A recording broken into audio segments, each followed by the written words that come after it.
जी, template specialisation, function template specialisation की बात करेंगे। समटाइम ये होता है कि आपकी सारी चीज़ें जेनेरिक होती हैं, लेकिन कोई एक पर्टिकुलर केस आप कहते हैं जी ये केस जेनेरिक नहीं है, ये एक स्पेसिफिक केस है। एग्जांपल, हम कहते हैं जी एक सर्चिंग का एल्गोरिदम चलता है जहाँ लीनियर सर्च, ठीक है, उसका फंक्शन बनाते हैं, अंदर लीनियर सर्च लिखते हैं सर्च में। लेकिन ये एक particular type x y z है, इसके लिए हम क्विक जो है ना बाइनरी सर्च यूज़ करेंगे। ठीक है, इसके लिए हम अंदर इम्प्लीमेंटेशन चेंज करेंगे। तो उस केस में आप क्या करते हैं, टेम्पलेट की स्पेशलाइजेशन कर लेते हैं। जैसे ये एक नॉर्मल टेम्पलेट मैंने प्रिंट का लिखा हुआ है, मैं कहता हूँ जी प्रिंट करते हुए आपने नॉर्मल प्रिंट टेम्पलेट क्लास ही है, लेकिन अगर मैं करेक्टर की बात करूँगा ना, तो करेक्टर के लिए मैं चेंज कर देता हूँ। फॉर एग्जांपल मैं यहाँ कोमा की जगह डैश कर दूंगा कि मेरी करेक्टर की इम्प्लीमेंटेशन आप डिफरेंट कर दें। तो ये क्या कर रहा है, ये आपके ओवरलोड कर रहा है इस टेम्पलेट को।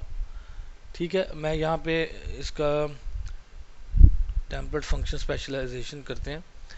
देखिए जी, प्रिंट का मैंने लिखा, इसको भी मैं ख़त्म करता हूँ।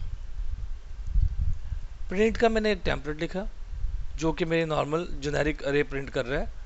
और मैं कहता हूँ लेकिन जब करेक्टर आए ना, तो देखिए यहाँ पे हमने टी पास किया हो, आपका ये टेम्पलेट होना मस्ट है, मेन टेम्पलेट का होना मस्ट है। आपने पूरा टेम्पलेट बना लिया है, वो यही चलेगा।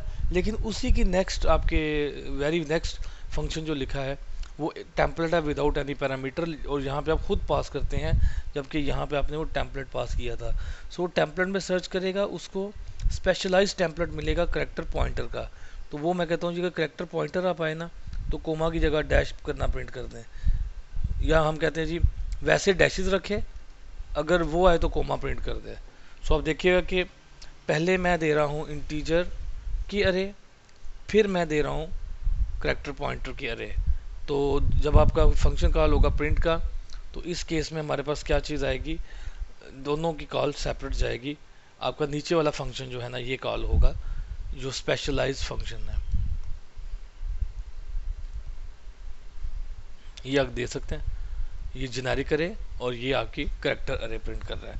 सो इसकी ज़रूरत कब पेश आती है, जब आप कह रहे हैं जी मैं काम कर रहा हूँ फ्यूचर में जाके, जब आप ये काम करेंगे, ये जेनेरिक प्रोग्रामिंग जावा में भी है, सी शार्प में भी है, ये आप इंशाल्लाह उनके टॉपिक में हम इनको डिस्कस करेंगे। अब ऊप के अंदर हम फर्दर जावा और सी प्लस का टॉपिक डिस्कस नहीं करेंगे, अदर देन अगर कोई हमारे पास यू एम एल के ऊप के कॉन्सेप्ट हैं एडवांस लेवल पे, वो हम ज़रूर डिस्कस करेंगे। लेकिन वैसे अब हम सिर्फ सी प्लस प्लस पे फोकस कर रहे हैं। सो यहाँ पे हमारे पास क्या चीज़ है कि किस वक्त हम यूज़ करते हैं हमारे स्पेशलाइज फंक्शन, स्पेशलाइज टेम्पलेट, जब हम ये समझ रहे हों कि भाई ये 10-12 चीज़ें तो एक ही तरह काम करेगी, लेकिन ये जो 13वीं चीज़ है ना इसने डिफरेंट बिहेव करना है। तो हम ये करते हैं उस टेम्पलेट की उस पर्टिकुलर टाइप के लिए हम यहाँ पे उसको डिफाइन कर देते हैं। जैसे ये करेक्टर पॉइंटर मैंने डिफाइन किया for the particular type, normally तो ऊपर वाला टेम्पलेट चलेगा, करेक्टर पॉइंटर आ गया तो ये टेम्पलेट चलेगा। इसकी बहुत सी एग्जांपल्स आपको जैसे प्रैक्टिस करेंगे तो मिलेंगे, लेकिन आपको याद रखना है इसको डिफाइन कैसे करते हैं पेपर पॉइंट ऑफ व्यू से। आपने एक टेम्पलेट लिखा है यहाँ पे, आसान आसान हाल मैं आपको बताता हूँ। सबसे पहले आप नॉर्मल फंक्शन लिखिए, आपको नॉर्मल देखिए सब में लॉजिक चल रही है, और ये लॉजिक कौन सी है जो आपने आपके अपने माइंड में है, आप पहले तो वो लॉजिक लिखे ना। जैसे मैंने यहाँ पे आपको ये लॉजिक लिख के दिखाई थी, लास्ट हमारे पास कौन सा था, टेम्पलेट फंक्शन था। ये देखें, पहले तो मैं सिंपल लॉजिक लिखी थी ये वाली, प्रिंट अरे की हो गई। जब ये लॉजिक कंप्लीट होगी विद पर्टिकुलर डाटा टाइप, अब आप आएंगे अपने उसको रिप्लेस कर देंगे, जो जिस डाटा टाइप के लिए आपने लॉजिक लिखी है उसको इसके साथ रिप्लेस कर देंगे क्लास टी लिख के। ठीक है, ये अगर कुछ आप सोच रहे हैं कि भाई इसको क्यों नहीं रिप्लेस किया, भाई आपने रिप्लेस करना है जिसके ऊपर ऑपरेशन करना है, तो ऑपरेशन हमारा इंटीजर है, ये इंट तो उसका अपनी टाइप है कि कितना साइज रखना है, इस कितने साइज की रे प्रिंट करनी है। So this is our data only, जिसके ऊपर हमने ऑपरेशन करना है।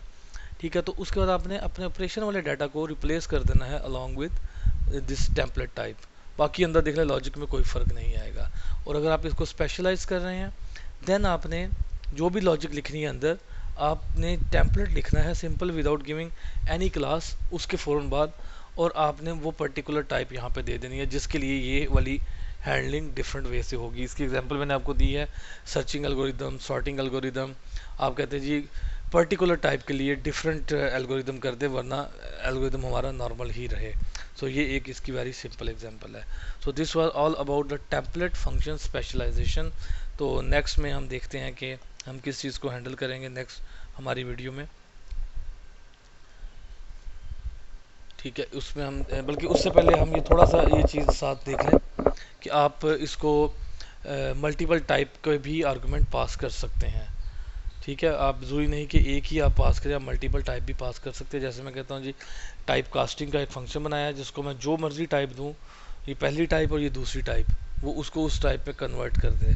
इसकी भी एग्जांपल मैं आपको यहाँ पे शो कर देता हूँ।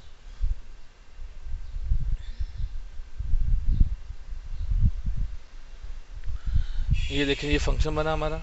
तो मैं पहले फंक्शन को कहता हूँ जी करेक्टर।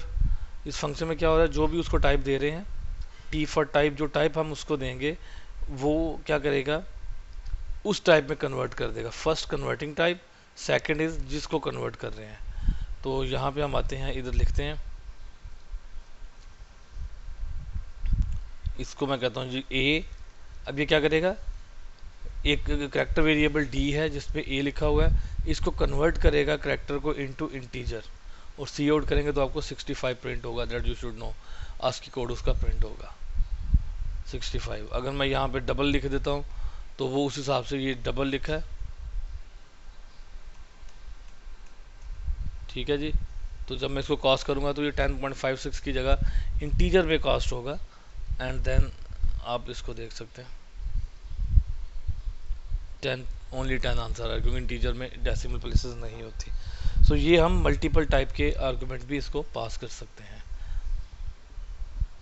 अच्छा, अब नेक्स्ट हम देखेंगे कि हमने यूज़र डिफाइंड डाटा टाइप के लिए किस तरह इस चीज़ को हैंडल करना है अगर हमारे पास यूज़र डिफाइंड डाटा टाइप आ गई है।